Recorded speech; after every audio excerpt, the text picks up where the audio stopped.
യൂട്യൂബിന് വിട. സൂര്യയിലെ എല്ലാ പരമ്പരകളും സംരക്ഷണത്തിന് ശേഷം തികച്ചും സൗജന്യമായി സൺ നെക്സ്റ്റ് ആപ്പ് ഡൗൺലോഡ് ചെയ്യൂ. കണ്ടാസ്വദിക്കാം നിങ്ങളുടെ പ്രിയ പരമ്പരകൾ. അതിനിടയിൽ ആലോചിക്കാനും വേണ്ടോളം സമയമുണ്ട്. എന്തെങ്കിലും കഴിക്കാനോ കുടിക്കാനോ വേണമെങ്കിൽ ഞങ്ങളുടെ ഓഫീസേഴ്സ് കൂടെയുണ്ട്, പറഞ്ഞാൽ മതി. അപ്പോൾ 4 മണിക്ക് നമ്മൾ ഒരിക്കൽ കൂടി മീറ്റ് ചെയ്യുന്നു. അത് കഴിഞ്ഞാൽ പിന്നെ ഞങ്ങളുടെ ഈ കൺട്രോളിൽ നിന്ന് മാറ്റപ്പെടും. ആലോചിക്ക്, വ്യക്തമായിട്ട് ആലോചിക്ക്. കാര്യങ്ങൾ തുറന്നു പറയാൻ അവസാനത്തെ അവസരമാണ്. Meet you again at 4 PM. Sir, okay sir. Sir please sir. Sir madam madam.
അല്ല, ആരിത്? കുര്യച്ചനോ? ഞാൻ കരുതി ആരാ ഈ സമയത്ത് കാറിൽ നിന്നിറങ്ങി അങ്ങോട്ട് വരുന്നുമില്ല. എന്തു പറ്റി? ഈയിടെയായിട്ട് ഏട്ടത്തെ കാണാൻ വരാറ് പോലുമില്ല. അതെങ്ങനെ വരുമല്ലേ? പവിത്രൻ മുതലാളിയുടെ വിശ്വസ്തനായ മാനേജരായിരിക്കുമ്പോൾ ചെയർമാനെ എന്തിനു കാണണം? എല്ലാ സഹായങ്ങളും ചെയ്തു തരാൻ നിന്റെ പവിത്രൻ സാർ ഉണ്ടല്ലോ അല്ലേ? പതിവ് മാറി ഏട്ടത്തെ കാണാനെത്തിയതിൽ എന്തോ ഒരു ദുരൂഹതയുണ്ടല്ലോ. അത് പവിത്രൻ സാർ ഇവിടെ ഇല്ലല്ലോ. നിങ്ങൾ ഒരുമിച്ച് കമ്പനി ഗസ്റ്റ് ഹൗസിൽ കഴിഞ്ഞ കുറേ ദിവസങ്ങളായിട്ടുണ്ടായിരുന്നതാണല്ലോ ഞാൻ കേട്ടത്. ഞാൻ വന്നത് മാഡത്തെ കാണാനല്ല. പിന്നെ എന്നെ കാണാനാ? നിങ്ങളൊക്കെ നമ്മളെ തഴഞ്ഞിട്ട് വർഷങ്ങളായില്ലേ.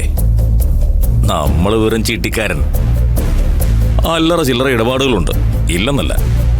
പക്ഷേ നിങ്ങളെപ്പോലുള്ള വമ്പൻ സ്രാവുകൾ വന്ന് അന്വേഷിച്ച് കണ്ട് സംസാരിക്കാനുള്ള ഒരു യോഗ്യതയും എനിക്കില്ല. പറ കുര്യച്ച, എന്താ മുഖം വാടിയിരിക്കുന്നത്? ഓ, മനസ്സിലായി.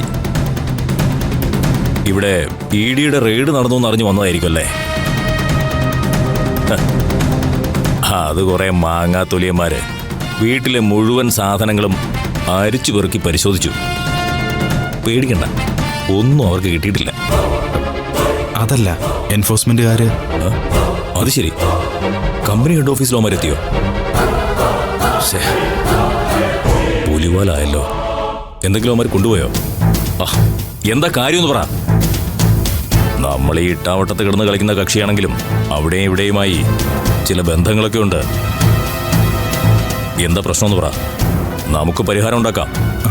ഇത് സാറേ, കാര്യം കുറച്ച് സീരിയസാ. എനിക്ക് മാഡത്തെ ഒന്ന് കാണണം. അതല്ലേ ഞാൻ ചോദിച്ചത്, ഏട്ടത്തെ കാണാനാണോന്ന്. അല്ല, സുമംഗല മാഡത്തെ അല്ല, എനിക്ക് ഗിരിജ മാഡത്തെയാണ് കാണേണ്ടത്. അത് ശരി, കമ്പനി കാര്യങ്ങൾ ഇപ്പോ ഗിരിജയുടെ നിയന്ത്രണത്തിലായോ? അതല്ല, പവിത്ര സാറിനെ എൻഫോഴ്സ്മെന്റുകാർ കൊണ്ടുപോയി. അത് സാറിൻ്റെ ഭാര്യയോടും മകളോടും ഒന്ന് പറയണം. അത് എങ്ങനെ പറയും, എന്ത് പറയണമെന്ന് ആലോചിച്ച് ഞാൻ ആകെ കൺഫ്യൂഷനില്ല. അപ്പോഴാ സാറി ഒരുമാതിരി. അപ്പോ അതാണ് സംഗതി. അവൻ കുടുങ്ങി. എന്താ, അവിടുന്ന് വല്ല കള്ളക്കണക്കോ ഫയലോ കൊണ്ടുപോയോ?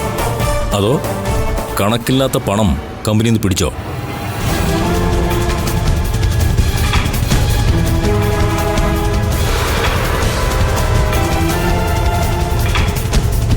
എന്തായാലും നിങ്ങൾക്കിപ്പോ ഗിരിജയെ കാണണം അല്ലേ? വഴിയുണ്ടാക്കാം. നിങ്ങൾ പറഞ്ഞത് ശരിയാ. പവിത്രൻ അറസ്റ്റിലായെന്ന് അവളുടെ മുഖത്ത് നോക്കി എങ്ങനെ പറയും? ആർക്കായാലും അതൊരു ഷോക്കാവും. എന്നാലും അത് പറയണം. നമുക്ക് പറയാന്നേ. വാ, ഒന്ന് വാടോ.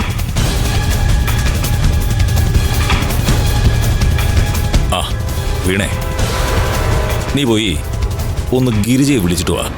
എന്താ കാര്യമെന്ന് ചോദിച്ചാലോ? കമ്പനിയിൽ നിന്ന് ഒരാള് ഗിരിജയ്ക്ക് ഒരു സമ്മാനമായി വന്നിട്ടുണ്ടെന്ന് പറഞ്ഞാൽ മതി.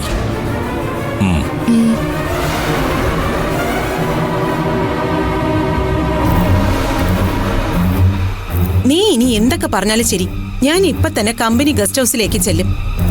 ഫോൺ ഓഫ് ചെയ്തിട്ട് നിന്റെ അച്ഛൻ എന്താ ഒളിച്ചിരിക്കുന്നെന്ന് എനിക്ക് അറിഞ്ഞേ പറ്റൂ. എന്താ അങ്ങേർക്ക് ഈ കുക്കുമേരി ജോണുമായിട്ടുള്ള ഇടപാടെന്ന് എനിക്ക് അറിഞ്ഞേ പറ്റൂ. ഓ എന്റെ അമ്മേ, അവർ അച്ഛന്റെ ഓഫീസ് സെക്രട്ടറിയാണ്. ഓഫീസിലെയും കമ്പനിയിലെയും പല കാര്യങ്ങളും അവർക്ക് ഡിസ്കസ് ചെയ്യാനുണ്ടാവില്ലേ? അമ്മ ചുമ്മാതെ അച്ഛനോട് വഴക്കിടാനുള്ള ഓരോ കാരണങ്ങൾ തപ്പിക്കൊണ്ടിരിക്കുക. എന്താ വീണ ഇത്? ഒരു മുറിയിലോട്ട് വരുമ്പോ ചില സാമാന്യ മര്യാദകളില്ലേ? ഒളിഞ്ഞു നിന്ന് രഹസ്യം ചോർത്താൻ ആ മസിലളിയും പറഞ്ഞു വിട്ടതാണോ നിന്നെ? ഞാൻ ഒരു രഹസ്യം ചോർത്താൻ വന്നതല്ല. ആന്റിയും ശ്രേയയും കാണാൻ കമ്പനിന്ന് ആരോ വന്നിരിക്കുന്നു, അത് പറയാൻ വേണ്ടി വന്നതാ. എന്തോ സമ്മാനം കൊണ്ട് വന്നതാന്നാ ഏതെങ്കിലും പറഞ്ഞത്. സമ്മാനോ? ചിലപ്പോ ഗോൾഡ് ആയിരിക്കൂ. അതെന്തിനാ വല്ലവരുടെയും കയ്യിൽ കൊടുത്തുവിടുന്നേ? നേരിട്ട് കൊണ്ടുവന്നൂടെ? അമ്മേ വായോ, എന്താ ആലോചിച്ചോണ്ട് നിക്കുന്നേ? ആരോ വന്നിരിക്കുന്നു പറഞ്ഞത് കേട്ടില്ലേ? വാ ചെല്ലേ.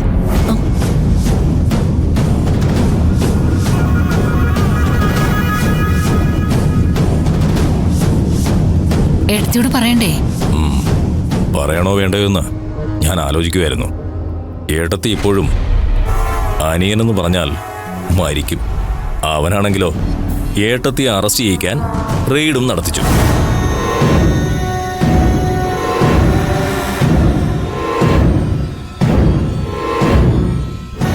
ഗിരിജേ, നമ്മുടെ കമ്പനിയിലെ കുര്യൻ പാമ്പാടി അറിയാലോ? ഗിരിജയെ മോളെ ഒന്ന് കാണണമെന്ന്. പവിയേട്ടൻ എവിടെ? അത് നിങ്ങൾ രണ്ടുപേരും ഒരുമിച്ചുണ്ടായിരുന്നില്ലേ? എന്തിനാ പവിയേട്ടൻ ഫോൺ ഓഫ് ചെയ്ത് വെച്ചിരിക്കുന്നെ? ഇവിടെ വീട്ടിലുള്ളവർ എന്ത് സമാധാനത്തിലിരിക്കും? അമ്മേ, ചിലപ്പോ ചാർജ് വലുതും തീർന്നതായിരിക്കും. നിങ്ങൾ പറ, എവിടെ പവിയേട്ടൻ? അത് പിന്നെ പവിത്ര സാറ് അത്യാവശ്യമായിട്ട് ഒന്ന് ഡൽഹി വരെ പോയിരിക്കുക. സുപ്രീം കോടതിയിലെ ഏതോ വക്കീലിനെ കാണാനോ മറ്റോ. വക്കീലിനെ കാണാനോ? എന്തിനാ ഗിരിജ കള്ളം പറയുന്നേ? എന്തായാലും ഗിരിജ അറിയാനുള്ളതല്ലേ. സ്വന്തം ഭാര്യ മോളുവാ, അവരാ ആദ്യം അറിയേണ്ടത്. എന്റെ പവിയേട്ടൻ എന്താ പറ്റിയേ? കുരിയച്ചന് പറയാൻ മടിയാണെങ്കിൽ ഞാൻ പറയാം. ഗിരിജയെ, പവിത്രനെ എൻഫോഴ്സ്മെന്റുകാർ അറസ്റ്റ് ചെയ്ത് കൊണ്ടുപോയി.